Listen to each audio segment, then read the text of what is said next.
पुरुषाय विद्महे महादेवाय धीमहि तन्नो रुद्रः प्रचोदयात्। शिवाय शान्ताय निश्चलाय यशस्विने जगद्बीजाय श्रेष्ठाय तस्मै वीर्यात्मने नमः। हरि ओम। Om Namah Shivaya and welcome to Hinduism in Focus. We are continuing our discussion on the glorious occasion of Shivraatri, which we are observing in this month, and we are focusing on the worship of Bhagwan Shiva, which has become so much part of our identity and the entirety of our observance as one of the main festivals when the calendar year begins. And so yesterday we started off and we left at a very high point, and every point is high in this discussion because we are talking about the ultimate high. We are talking about the ultimate goal to be achieved. We're talking about where every stream ultimately goes. We're talking about where every path ultimately leads, and that wherever it leads is a place of permanency, is a place of eternity, is a place of the ultimate truth, which is called Shiva, which becomes embodied through the human longing to connect. And so the human being has found methods, have found ways how to approach this truth, how to approach Bhagavan, how to approach the whole deepest idea of the human goal and the human endeavor. And that thing has come over the ages to us as a true reminder in the form of Shivraatri, and Shiva becomes an eternal living factor, living truth for us. And that truth we said manifests in all the varieties of this universe. And so today we will continue from that point where we left off, and we were saying that everything, though the terminologies might be different, in the deepest sense they really refer to one thing, and that one thing is the ultimate eternal truth, Shiva. So Satyam Shivam Sundaram Sat Chid Ananda, all these terminologies, they really in the deepest sense, they mean one thing alone, that eternal principle, Shiva Tattva, the principle of existence, the ideal of existence, the ultimate existence, the core of existence, the parent of existence, that which runs this universe, that upon which the universe is operated, that upon which the universe is given motion, the universal intelligence come into operation. That thing is called Shiva Tattva, the principle of existence. But on the outside, until the seeker comes to this level of realization of the Shastra or the scriptures, we will see it as separate. We will see Satyam, separate idea, truth. We see Shivam, separate idea of existence. We see Sundaram, separate idea of beauty. We see Sat, separate idea of truth. Chit, separate idea of consciousness. Ananda, separate idea of bliss.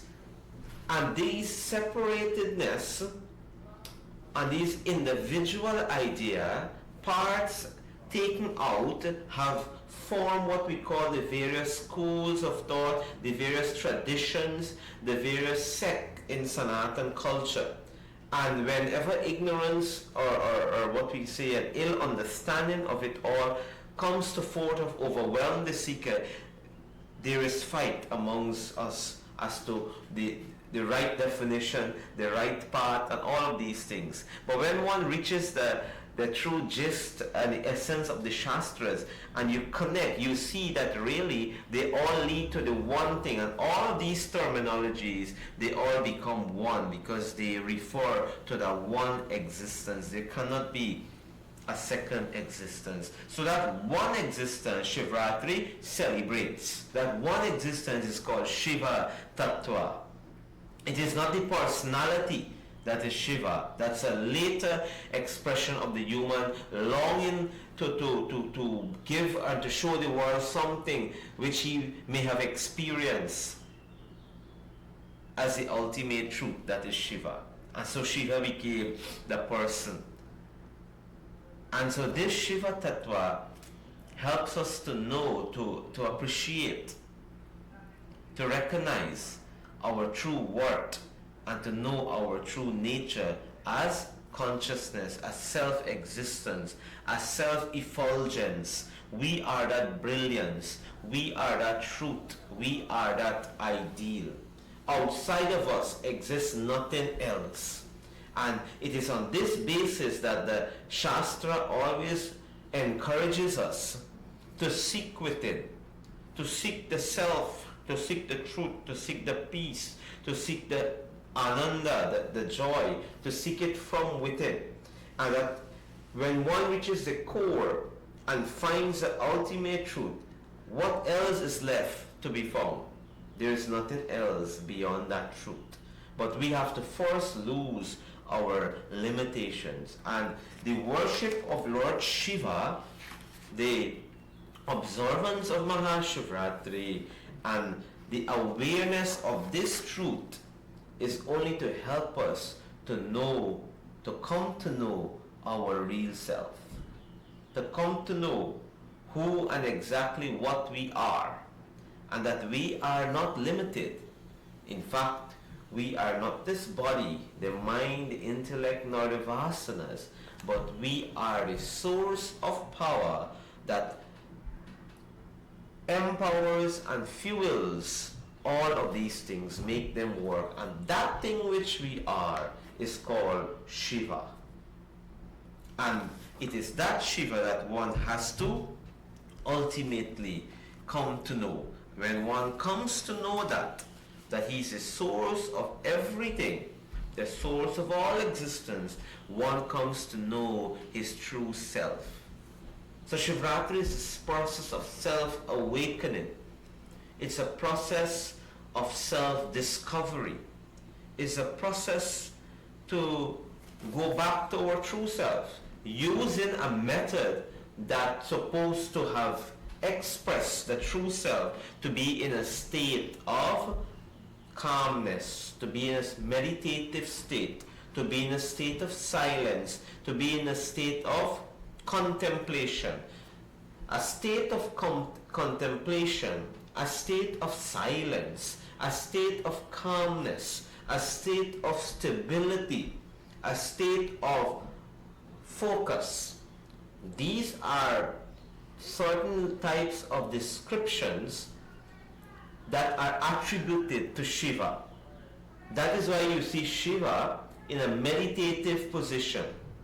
Most times, as stories are written, epics are played, you see Shiva manifest differently. But essentially, at the highest idealistic level of presentation of Lord Shiva, you see him in a state of meditation.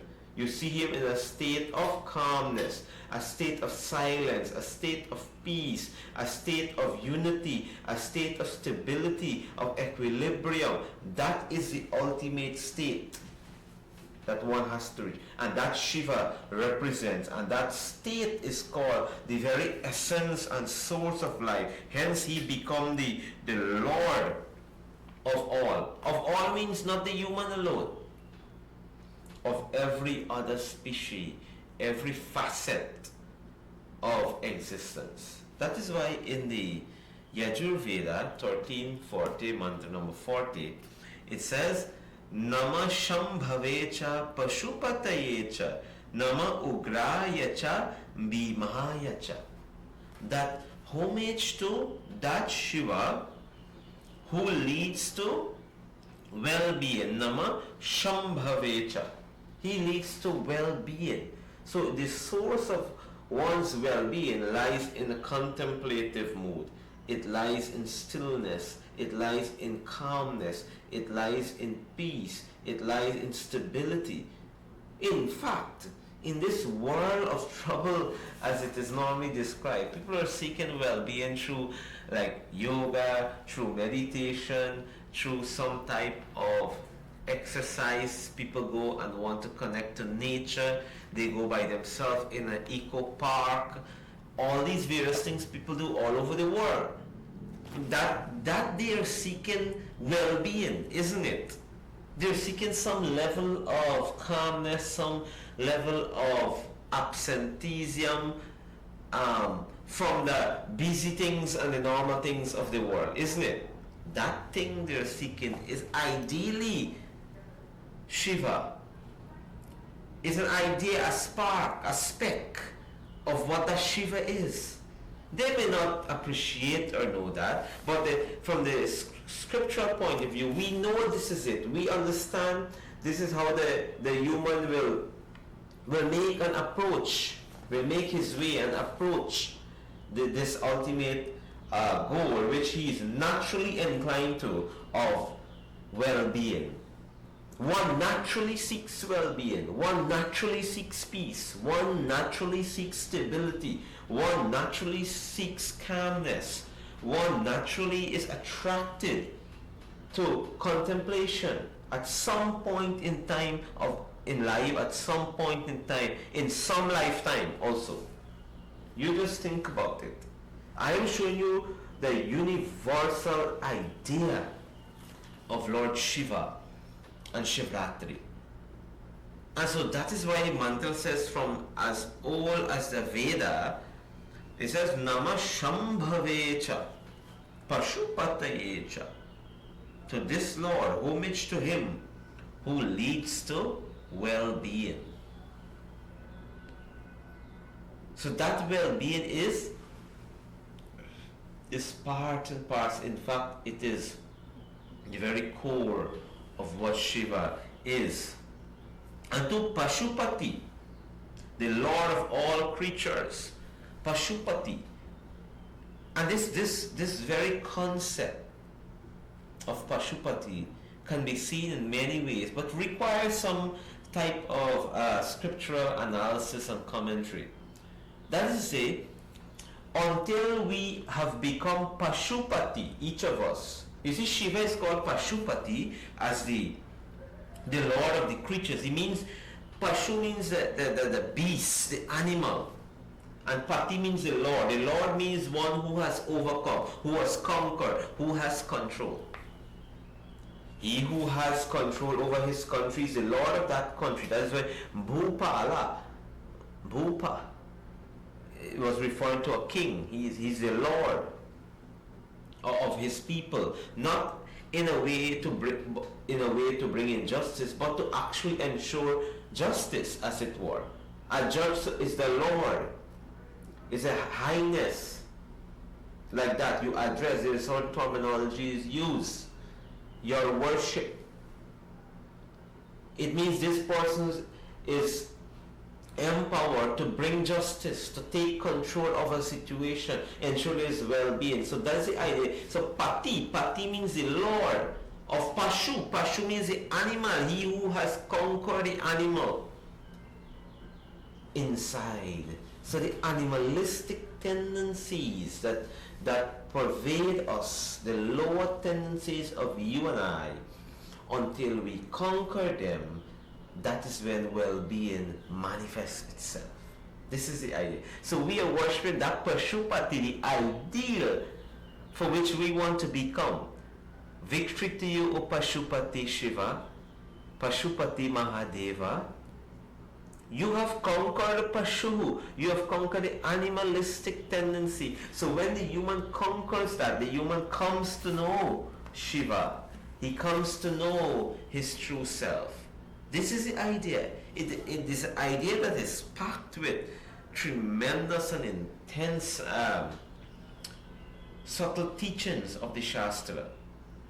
Pashupati. So when the Pashu is conquered, the well-being manifests itself. Automatically, naturally it comes. But for us, our own well-being requires certain type of action by the individual from within. And that thing is central to the worship of Shiva and Shivratri itself. Tomorrow when we meet, we will pick it up from this point. Until then, may grace of Mahadeva be with all of us. Om Namah Shivaya.